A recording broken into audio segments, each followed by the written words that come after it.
a entre 5 y 8 euros. A vivir que son 2 días. Javier del Pino.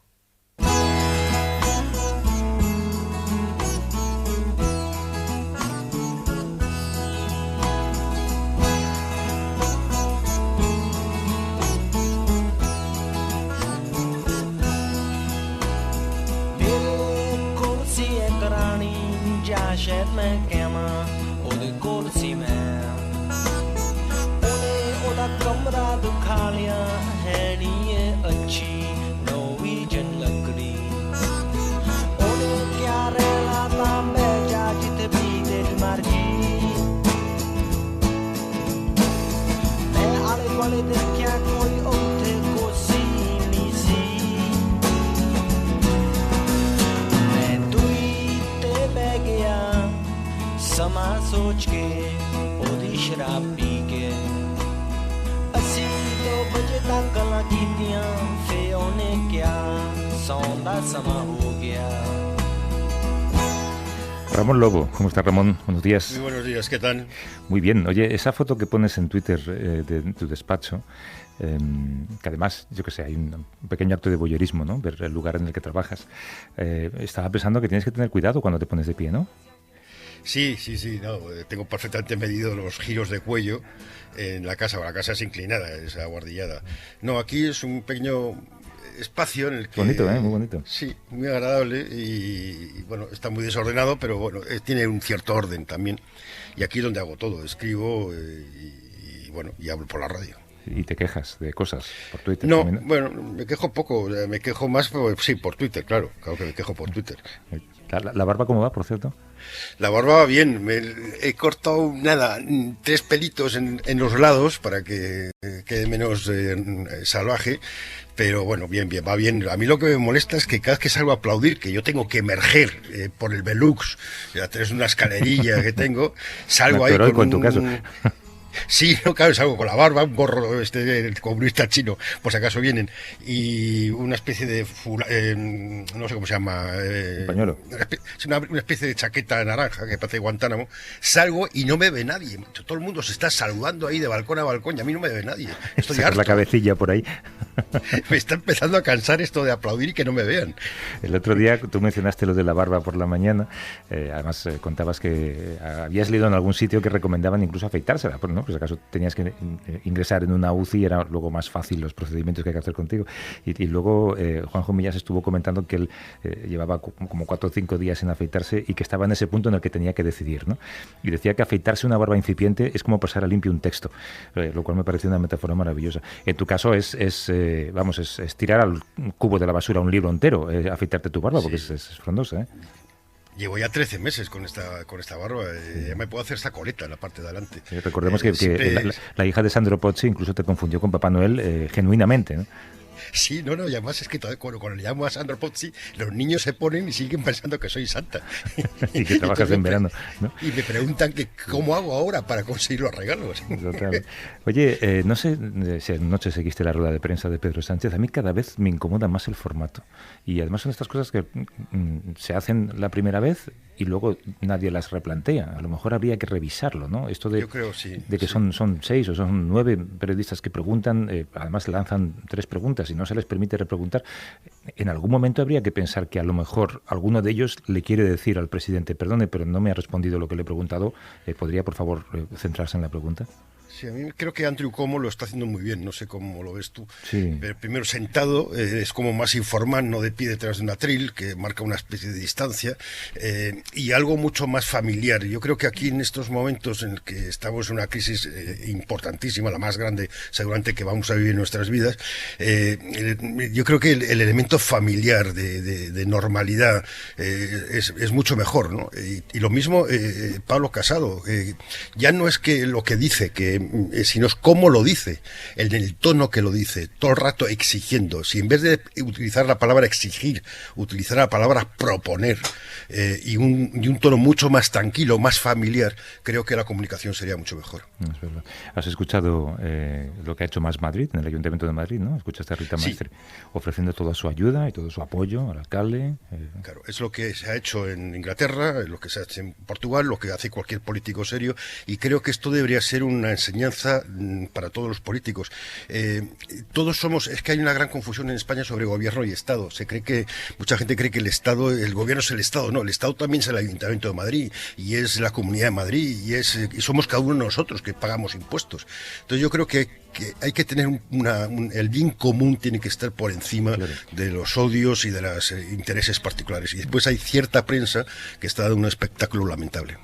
Yo te recomiendo, supongo que lo habrás visto, ¿no? El mensaje o el discurso, el pequeño discurso que hizo en el Parlamento portugués el líder de la oposición, que da muchísima envidia.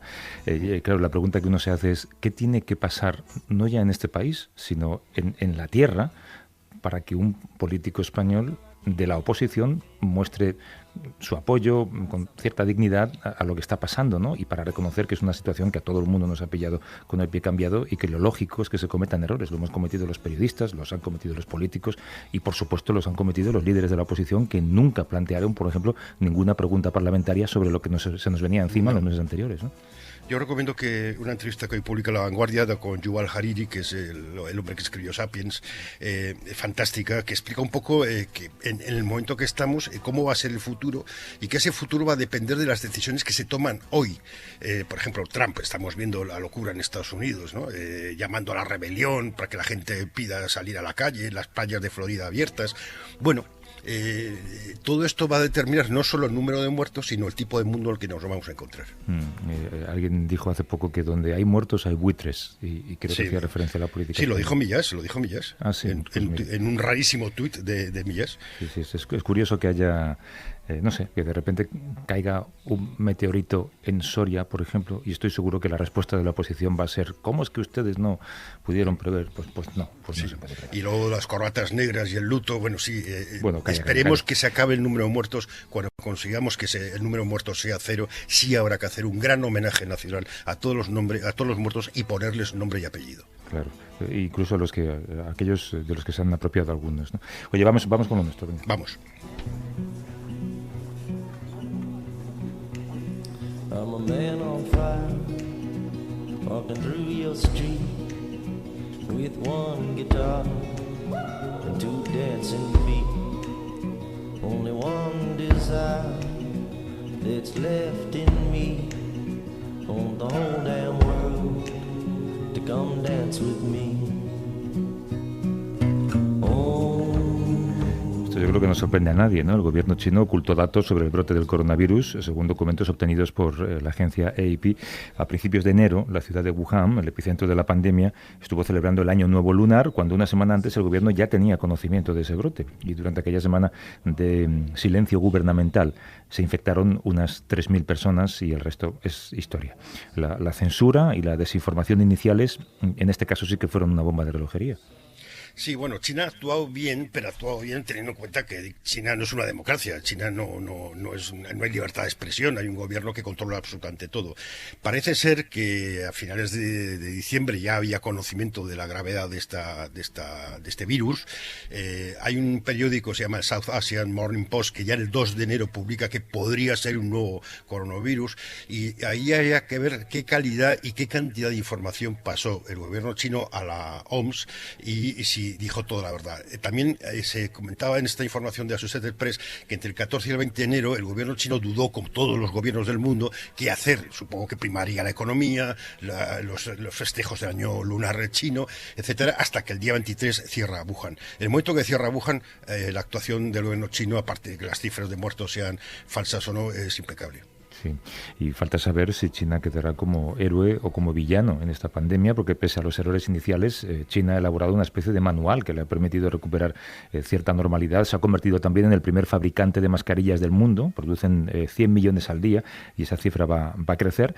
Ha potenciado los sistemas de inteligencia artificial, la telemedicina, los códigos QR para rastrear a los ciudadanos también nacen en China. Sí, ellos hace mucho tiempo, como decía Mónica García Prieto, dejaron de copiar, ahora son capaces de fabricar y de inventar. Lo que ha ocurrido en Wuhan es un poco lo que ha ido ocurriendo en el resto en Italia, en España, 2 meses después. Y lo que está ocurriendo ahora mismo en Wuhan y en China en general, en Shanghái y en otras ciudades, es lo que nos va a ocurrir a nosotros seguramente en junio. Van un poco 2 meses por delante de nuestro futuro. Bueno, ese manual no ha podido esquivar, lógicamente, la crisis económica. Saludamos al periodista Cigor Aldama, que es corresponsal en Extremo Oriente con base en Shanghái. Nos atiende desde esa ciudad. ¿Cómo estás, Cigor? Buenos días. Hola, os voy a dar las buenas tardes, no por llevar la contraria, sino porque aquí ya son las 2:15 de la tarde. Ya me imagino. Hay cierto retardo en la comunicación, así que tenemos que esperar un par de segundos para tu respuesta, pero no te preocupes que no nos impacientamos. Oye, lo primero, ¿cómo están las cosas por allí? Ya no hay muchas medidas especiales, la normalidad o la pseudo-normalidad se va recuperando. Sí, la normalidad está más o menos recuperada. De hecho, a mí una de las cosas que más me ha sorprendido es que se haya evitado o se haya eliminado ya ese distanciamiento social en lugares como bares y restaurantes, ¿no? Que eran los que más preocupaban. Todavía no han abierto lugares como los cines, tampoco se han puesto en marcha los espectáculos. Yo creo que ese sector va a ser el más afectado y el que más tarde reabra, ¿no? Por ejemplo, todos no solo los espectáculos de artes escénicas, sino también, por ejemplo, el fútbol. Parece que bueno, pues la temporada se ha acabado y que posiblemente hasta finales del verano no se volverán a abrir las puertas, pero por lo demás, pues lo que sí que tenemos todavía es la obligatoriedad de ir con mascarilla siempre, tanto por la calle como en los edificios públicos, y se mantienen también esos controles de temperatura con los termómetros de infrarrojos que se han hecho ya, bueno, pues se han convertido en un elemento indispensable para moverse de un lado a otro. Y luego está, lógicamente, ese código QR que se genera por una aplicación gubernamental que tenemos todos los residentes aquí, bueno, pues instalada en el móvil, y que demuestra que no hemos estado ni en lugares, con una gran tasa de contagios, ni en contacto con infectados, ¿no? Entonces, viene en 3 colores, verde, amarillo y rojo, y los que tenemos el color verde nos podemos mover de forma más o menos libre tanto por la ciudad como por el país. ¿Se ha dado, Cigor, algún paso hacia atrás? Creo que era en Shanghái, que llegaron a abrir algunos cines y a los pocos días hubo que cerrarlos porque se detectó algún brote. Eso es, sí. Los cines, en principio, habían recibido la luz verde para reabrir, pero tuvieron que dar marcha atrás porque, bueno, las medidas se van tomando de forma gradual también por provincias. Entonces, en Shanghái iban a haber abierto, pero en la provincia vecina de Zhejiang se detectó un contagio y entonces tuvieron que echar marcha atrás. De hecho, para ellos ha sido un batacazo importante porque habían preparado ya incluso las salas, habían cancelado las butacas para dejar siempre una libre entre los espectadores, habían cambiado también los mapas de las salas en los sistemas de internet de venta por online, que son aquí donde la gente compra las entradas, así que bueno, todavía habrá que esperar para ir al cine. Y después también está la economía, ¿no? Vais por delante de la desescalada, pero también en los datos del impacto tremendo que va a tener esta crisis en el PIB. Sí, ya tenemos los datos del primer trimestre y son bastante duros. La economía ha caído un 6,9% entre enero y marzo y efectivamente son datos que posiblemente iremos viendo por el resto del mundo, ¿no? Porque es una pandemia que se mueve de Oriente a Occidente. Intenta, por favor, Cigor, intenta acercarte, apuntar hacia el micrófono un poco del teléfono porque estamos perdiendo un poco tu voz. Vale, eso decía que la pandemia va de Oriente a Occidente y entonces estos datos iremos viéndolos poco a poco en el resto del mundo, ¿no? La economía va a ser la que más sufra.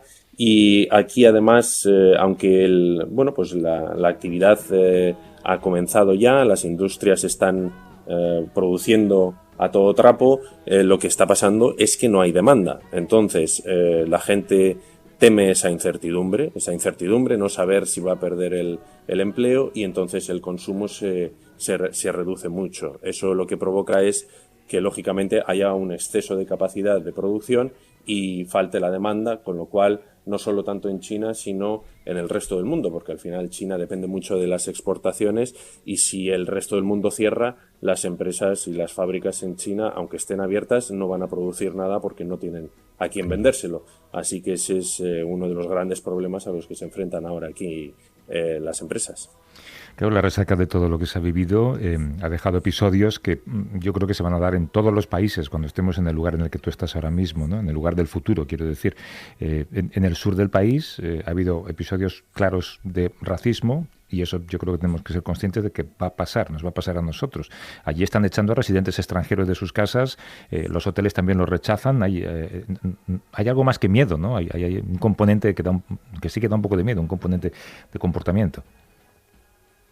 Ha habido un vuelco importante, ¿no?, en la narrativa de todo lo relacionado con el virus aquí en China. Al principio, pues lógicamente fue el país el que vivió esas muestras de racismo, ¿no? Por lo menos la población asiática, sobre todo la china, fue la que puso en marcha esta campaña de No soy un virus, que se dio en toda Europa, y ahora es curioso ver cómo sucede el mismo problema aquí en China, ¿no? Y es algo que estamos viendo a pesar de que las fronteras están cerradas, o sea, los extranjeros, incluso los residentes, no pueden entrar dentro al país, y ha habido, es cierto, algunos contagios entre gente de población negra en la provincia de Guangdong, concretamente en la capital, y eso ha provocado una ola de racismo y de xenofobia muy preocupante. Se han visto incluso, algunos lugares como el McDonald's, en los que no se permitía la entrada de gente negra, ¿no? Y a muchos se les ha echado de sus casas. Yo he hablado también con algunos españoles que han visto cómo no les dejaban entrar en centros comerciales por el mero hecho de ser españoles, y hay muchos hoteles que, por ejemplo, no permiten la entrada de extranjeros, ¿no? Son unas políticas que han provocado muchas críticas, primero entre los países africanos, que lo han hecho de forma oficial, han pedido al gobierno chino que retire esas restricciones que se estaban imponiendo, y luego también entre la población expatriada de todas las razas, ¿no? Que ve cómo pues hay restricciones para moverse libremente. Eso está afectando a la capacidad para realizar su trabajo, para llevar a cabo sus negocios, y por lo tanto, pues bueno, está esa sensación de que ahora es China la que está diciendo, o la que quiere hacer ver que el virus o el peligro del virus viene del extranjero, ¿no? Que al final y al cabo es cierto, porque muchos de los casos que se están dando ahora en China son importados, pero también es cierto que el 90% de esos casos importados los importan los propios ciudadanos chinos. Pero es que además, mira, quiero que saludes a una persona a la que conoces, porque en tus crónicas, Cigor, ayudan mucho a entender lo que está pasando, y fíjate, Ramón, cuántas veces hemos hablado de lo necesario que es hacer un periodismo que no sea de retransmisión, ¿no? Un periodismo sosegado, que sea narrativo, que sea crítico, y que informe de lo que nos está pasando en el contexto, sin filtros, y que no sea solamente contar lo último que sale, ¿no? Sí, ¿no? Y dar al lector, al oyente, instrumentos para también pensar por sí mismo. El problema es cómo pagamos ese periodismo, como igual que pagamos por un restaurante, por ir al cine o al concierto. No hay una conciencia de que el periodismo calidad hay que pagar por ello, porque si no lo que tendremos es propaganda. Y la revista a la que tú te vas a referir es un ejemplo de buen periodismo.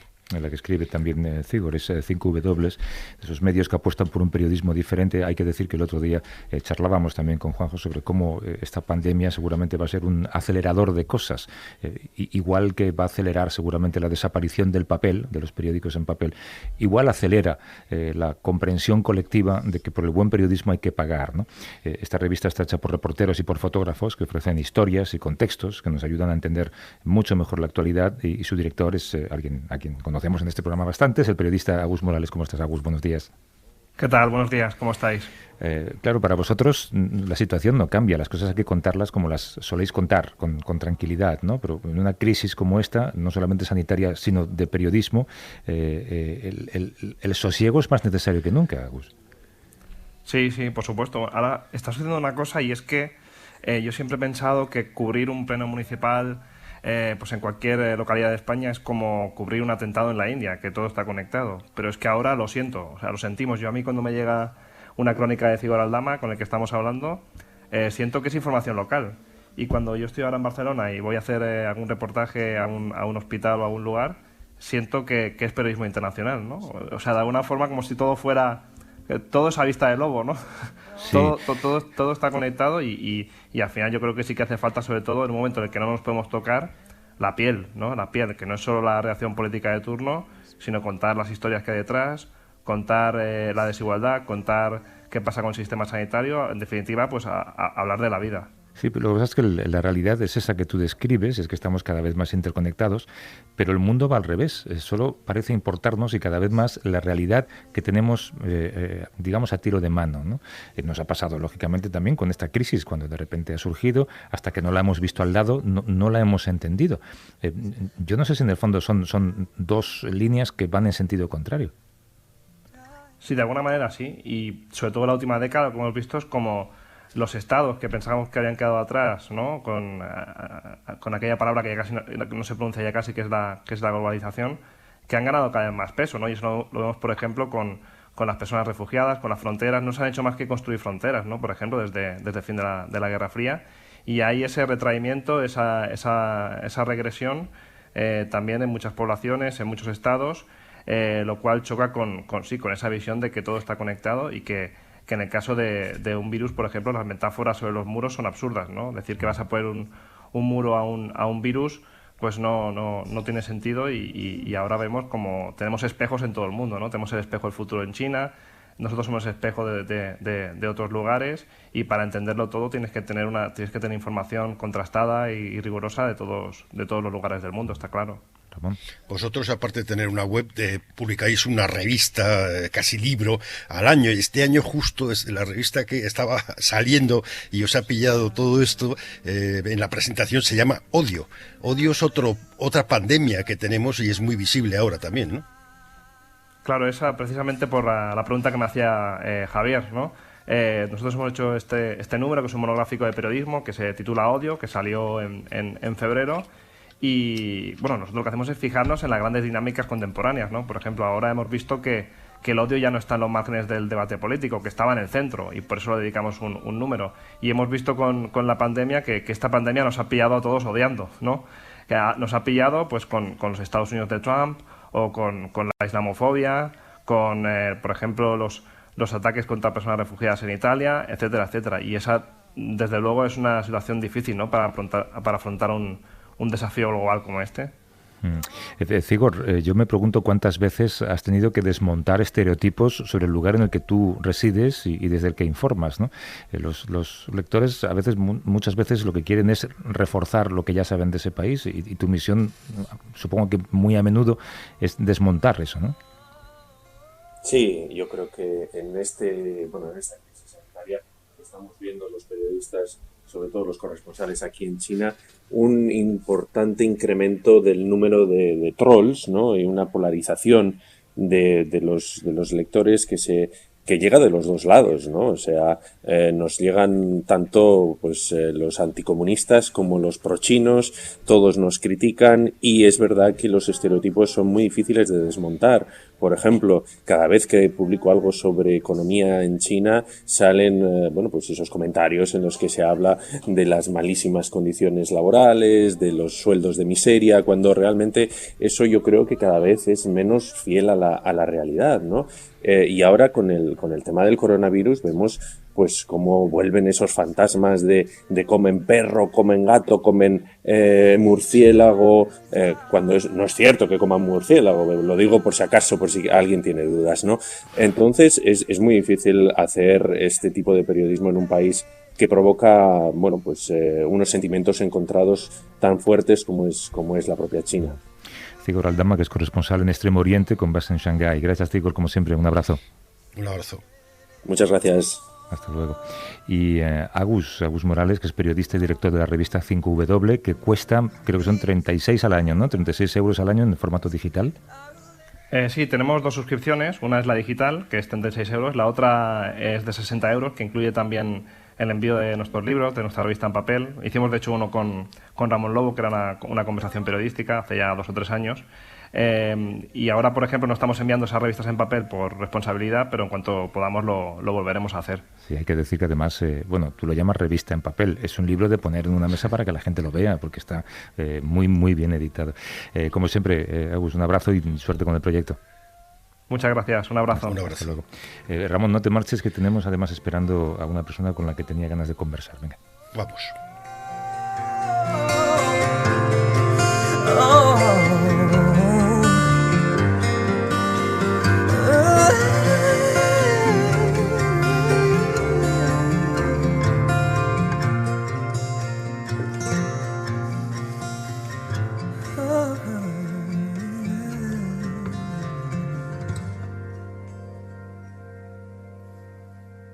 A vivir que son 2 días. Javier del Pino.